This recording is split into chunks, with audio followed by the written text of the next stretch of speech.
Ever felt overwhelmed by the sheer number of skills to master in BDSM?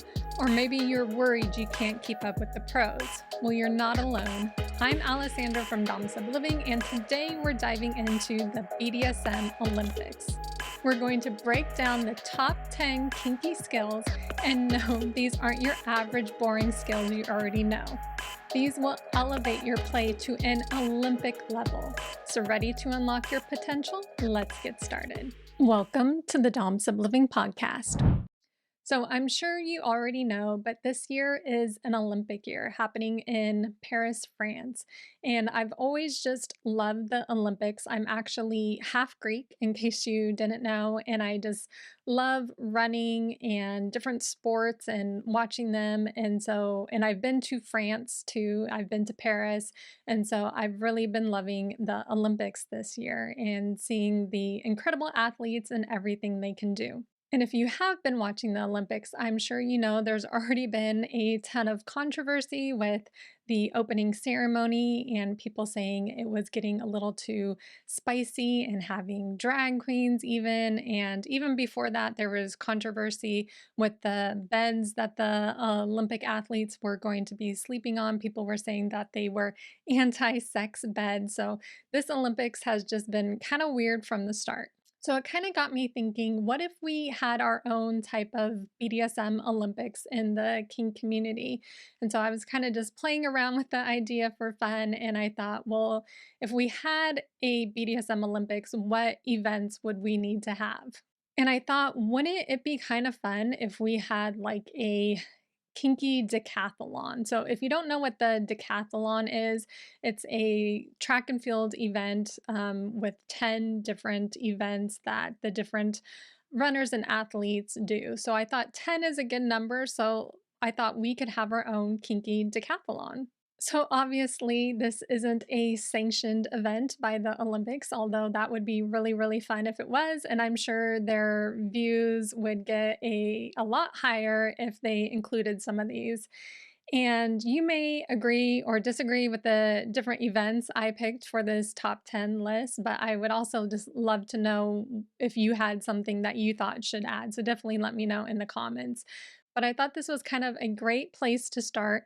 And if you do want like kind of a extensive list of different BDSM activities to do, I do have a free checklist of over 50 kinky things you can do. And so you can grab that for free at domzipliving.com/checklist. But I just want to point out before we begin with this BDSM decathlon that you don't have to do everything in this top 10 to consider yourself a true dom or a true sub. You're allowed to have things you like and don't like. You're allowed to have hard and soft limits. In fact, one of the things I'm going to be sharing in this top 10 list is one of my hard limits and something that I don't like doing. So take everything I'm going to say with just a grain of salt. This is meant to be fun, and so let's dive in. But actually, before we get to number one, I was kind of thinking if we had our own opening ceremony for the BDSM Olympics, what would that look like and what would that include? So I kind of just had this thought experiment of just picturing in my mind of this parade of doms bringing out their subs, crawling on all fours, on leashes with gags and everything. So yeah, we can think about this as much as we want. I think it would just be the funnest thing. I think if your local dungeon would want to put something like this on, I think it would just be a ton of fun. But back to number one. So first up, the top kinky skill that I think we should have at our BDSM Olympics would be rope bondage, or also known as Shibari, because this is just such a beautiful skill, and it's so comprehensive because you have the tactile skills, you have to have the knowledge, you have to have the strength and all of those things, but it's also just very beautiful and intricate. There's so many different ways to express yourself through rope bondage and shibari, and so it can just take many different twists and turns, no pun intended, but it's kind of like the floor exercises of gymnastics when you see the woman competing, where there is just so much expression involved, but also so much strength. And there's some other similarities too with gymnastics. So just like there is floor gymnastics, there is floor rope bondage too, where both parties are either on the floor or one is standing and you're just doing the ties that way. There's also suspension bondage. So kind of think about this as like the uneven bars of gymnastics where one person is, the rope bunny or the rope bottom is being tied up in the air. And so it can just be really beautiful and just a lot of fun.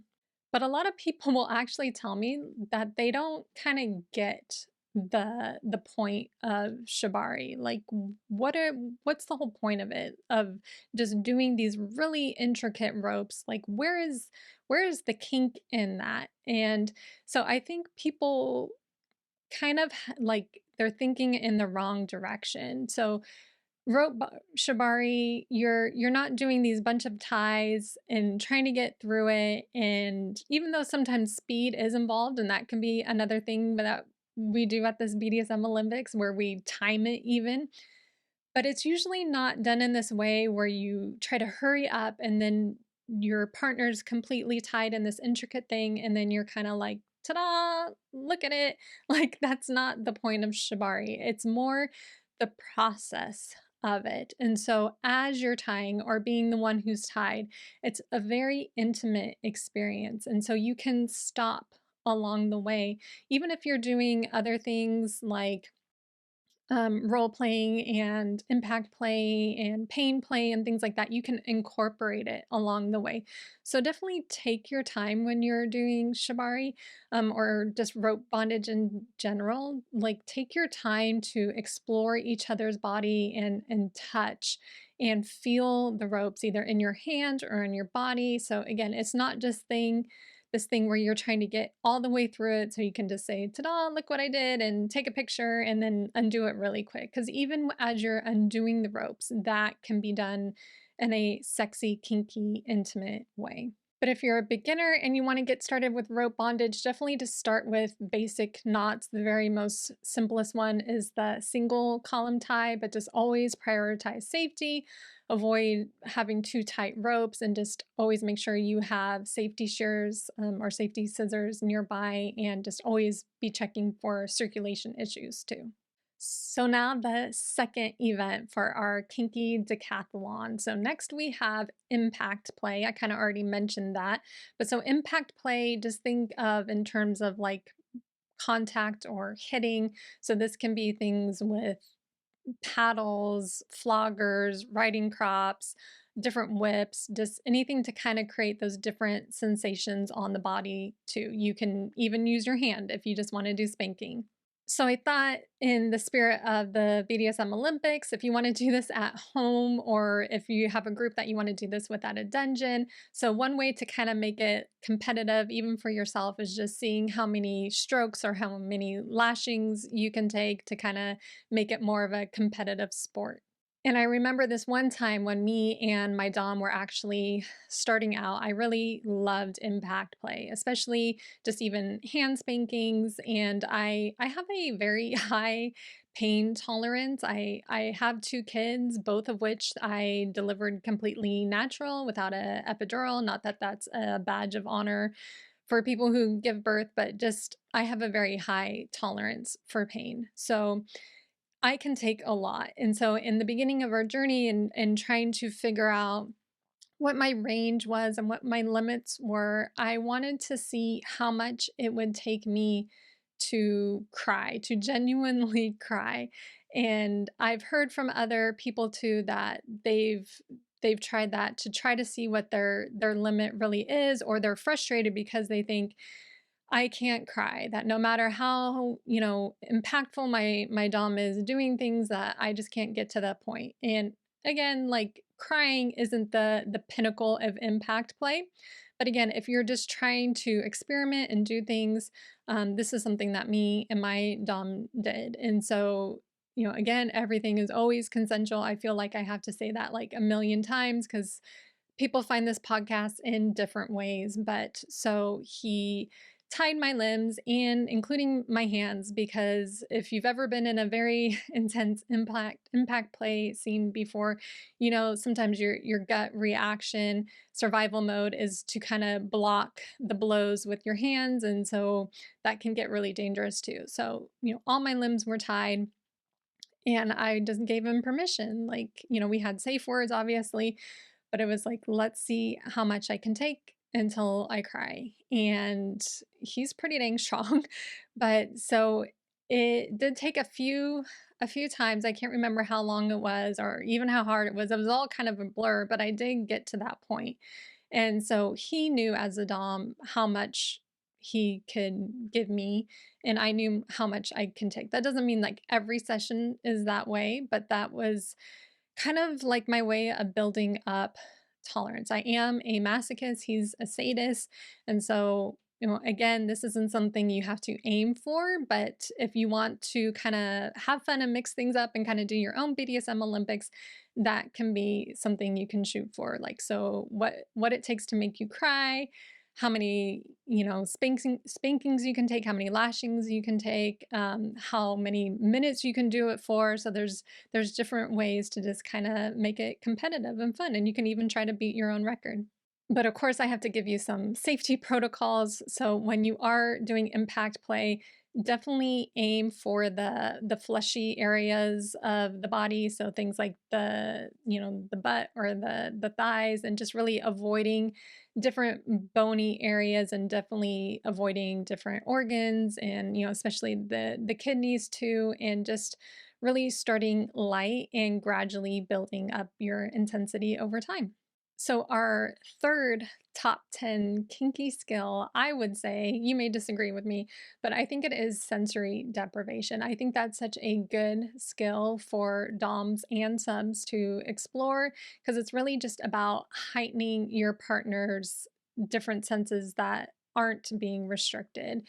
So, you can use things like blindfolds, earplugs, or earmuffs, different gags, even clothespins over the nose if you're trying to restrict smell, um, because you can explore all the different senses and restrict different ones in different combinations. So even touch, so you can tie your partner's hands behind their back so they can't have any touch, or even chastity devices too are a way of depriving sexual touch.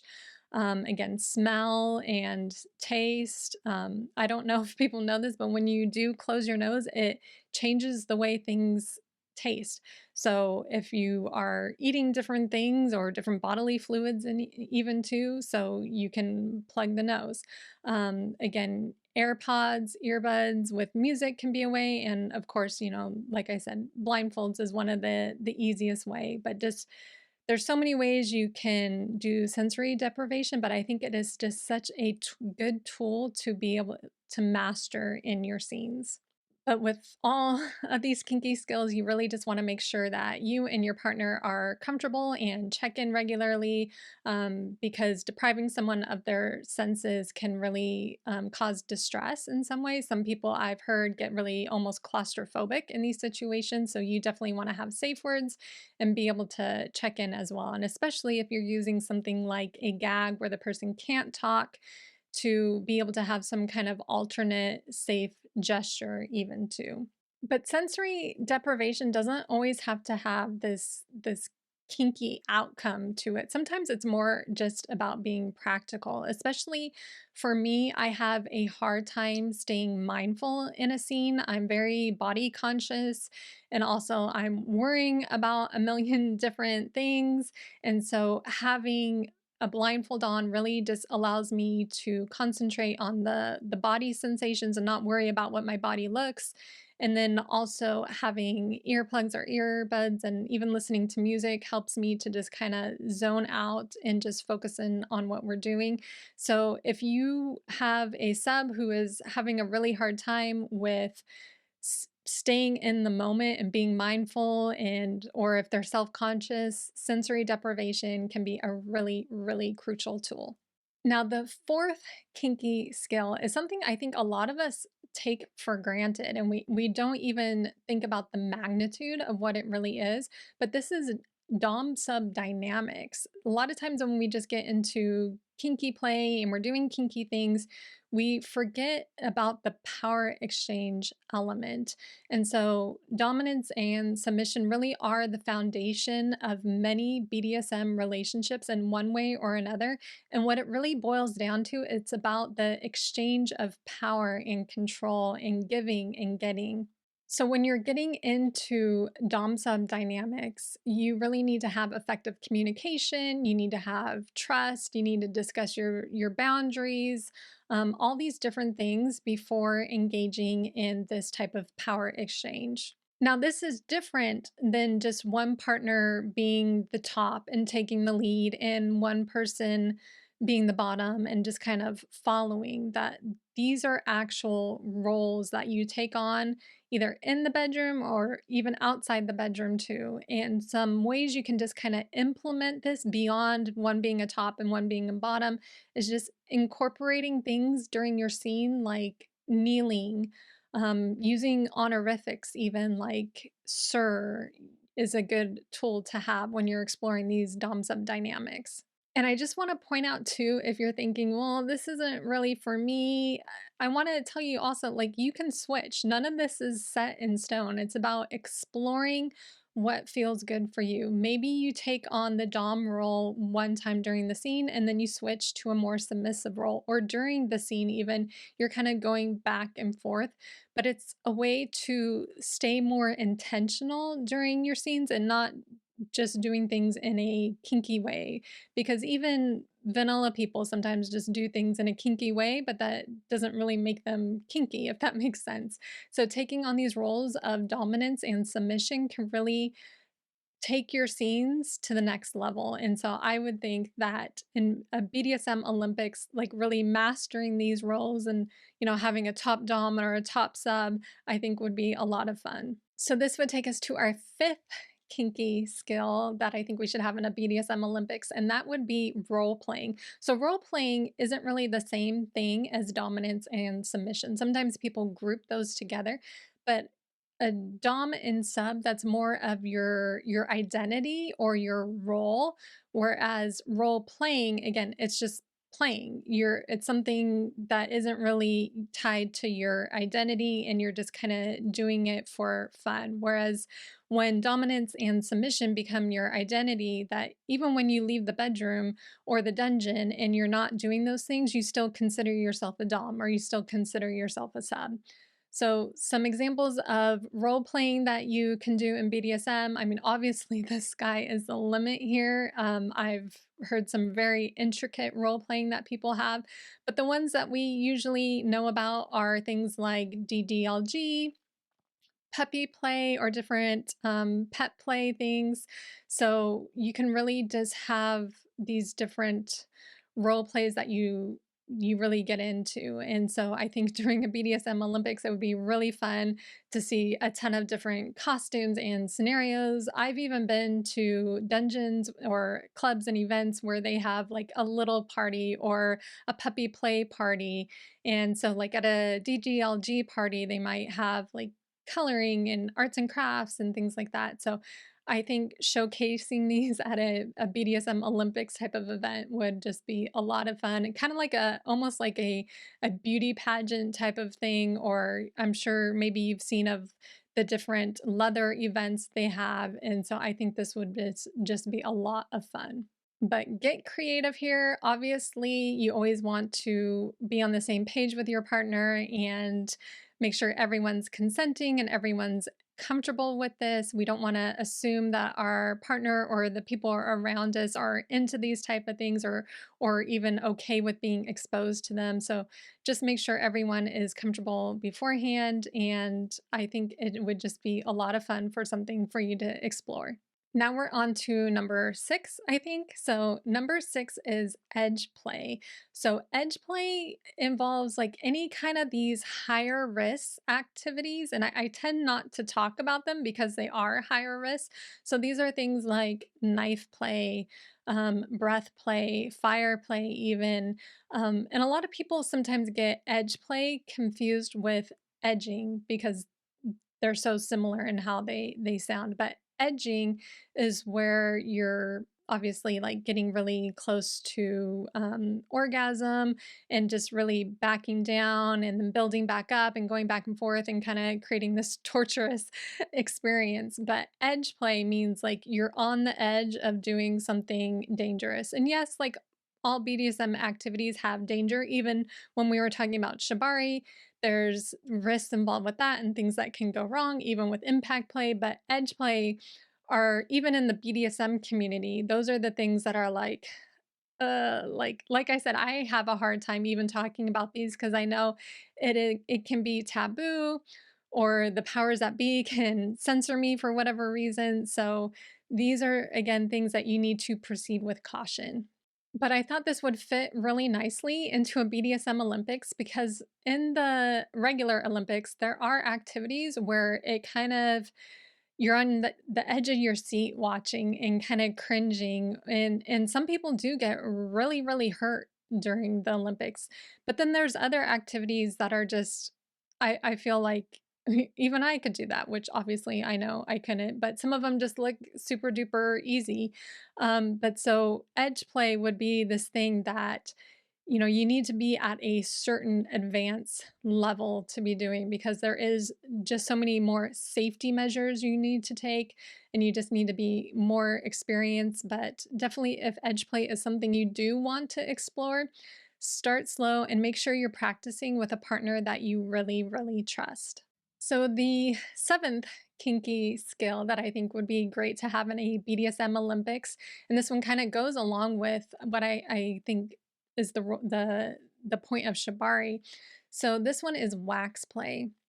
So wax play, you kind of do have this finished product like you do in Shibari where it looks beautiful. I've seen wax play in so many different colors, designs, when they're done, and either it's on the back or on the stomach or the whole body, and it looks beautiful. But the point of wax play, just like with Shibari, it's not to do the thing and then say, ta-da, here it is, doesn't it look pretty?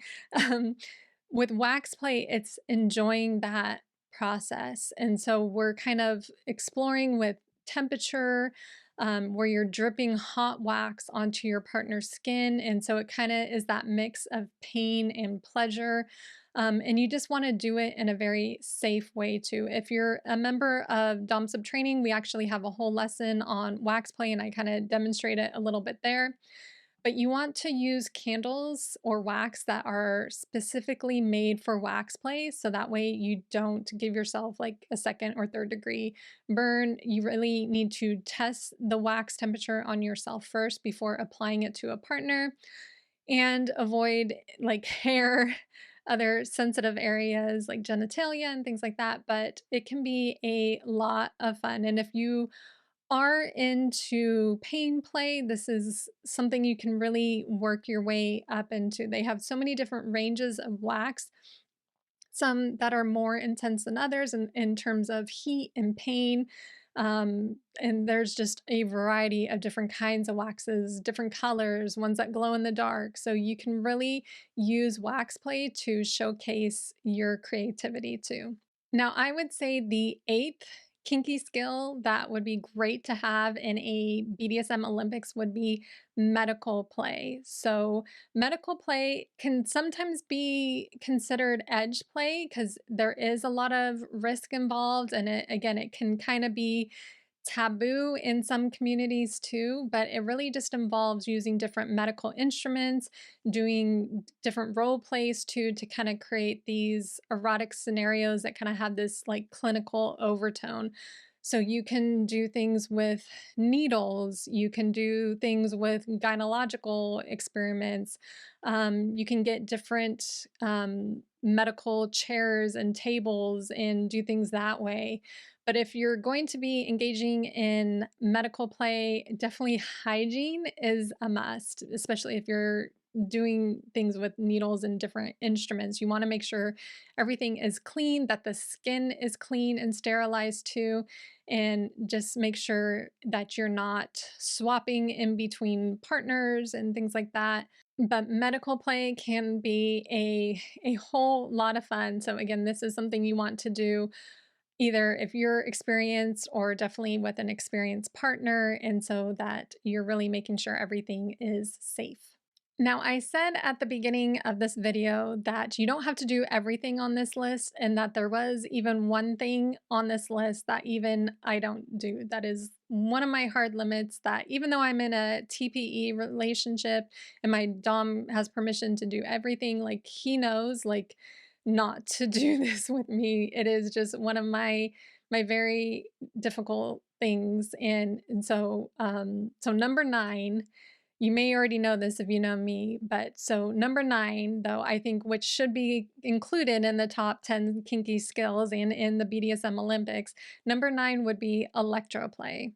And so if you don't know what electro play is, it's just where you use electrical stimulation to create these unique sensations.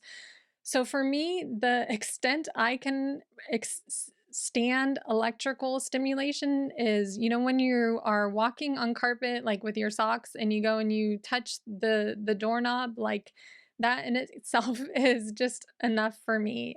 I can't stand it. I can't explain it. So I know some people will start telling me, well, try this and try that. I'm just like, no.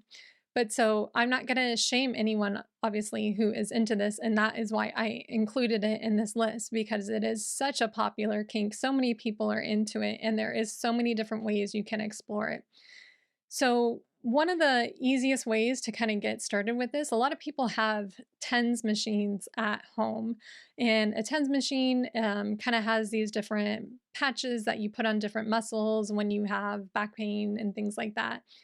In fact, back when I had injured myself, I had a running injury. My doctor sent me a TENS machine, and I couldn't even try it. Like, I can barely even open the box. It was just triggering me so bad. But a TENS machine is a great place for people to start, because it is something that some people have in their home or have a friend that has, and it's meant to be in a way that you can gradually build up. And a lot of these tools that for electroplay, they do have that. But I think if you are kind of hesitant, like me, maybe starting with something that you know is safe, that doctors prescribe and use, is a great way. But there are different tools, like the Violent Wand, that you can use if you're into electroplay and you're wanting to get started. But with all things BDSM, really just start slow. So start with the lowest setting and just gradually increase intensity. And you want to avoid different sensitive areas like metal piercings. You want to avoid the heart area, and just really follow the directions on the box or on the TENS machine, and just really be as safe as possible. But I have friends that swear by electroplay, that it is like a godsend to them, and like they won't do a scene without it. Like it's their ultimate fetish thing that they need. So again, I'm not going to shame it, but it's just, for some reason, there's just this mental block with me, and like most people who know me, like, no, I will not get into that. Jay, on the other hand, he likes, being on the giving end of electroplay. So that's something he's totally welcome to explore, but I don't, that's not my thing. But we made it to number 10 of the BDSM Olympics and this kinky decathlon. So hopefully it's getting all of your kinky juices flowing and you want to go out and play with all these things. And so I really wanted a good one for the 10th one. And I thought this would be just the ultimate pinnacle of something you can explore in BDSM. And so without further ado, what I think would be considered the 10th one in our event would be mind fucks. So if you don't really know what mind fucks are in like a BDSM context, so these would just be kind of psychological play where you're creating confusion, anticipation, fear, excitement, where the person just doesn't know what's going on, what is a game, what isn't a game. And it can be a lot of fun when it is consensual. And that is the key. Like, do not be messing with someone and they don't know what is going on in the overreaching aspect of things. But to give you some examples, if you want to start exploring this consensually, so different ways of creating fear where the other partner doesn't know what's going on, even things like humiliation and degradation. We had a whole episode on that. And if you need a list of different ways to explore degradation, definitely go to domsubliving.com/degradation. There's a whole list of ideas there. But one of my favorite ways to explore this is consensual non-consent. And I kind of explain CNC or consensual non-consent as I like it even when I don't like it. Because when you're exploring mindfuck or mindfuckery, whatever you want to call it, I'm not actually supposed to swear. That is one of my rules with my dom, but I hope that he'll let me slide on this one because it is something for the top 10. But when you're exploring mindfuckery, it can really mess with you, and consensual non-consent can do that too, because your body doesn't know what's real, your mind sometimes doesn't know what's real, and it can just get really, really intense. And it is this workout for your mind. And the dominant really enjoys it too because they're getting to get creative and devious and being sadistic in a way that isn't just physical, but being sadistic emotionally and psychologically. So it can be a lot of fun to explore this. So this is a advanced skill though. You do not want to get involved with this with someone like that you just met online. You need to have a huge amount of trust and clear boundaries. And it really needs to be done in this controlled environment. So you know that you are safe at all times, even when you may feel not safe.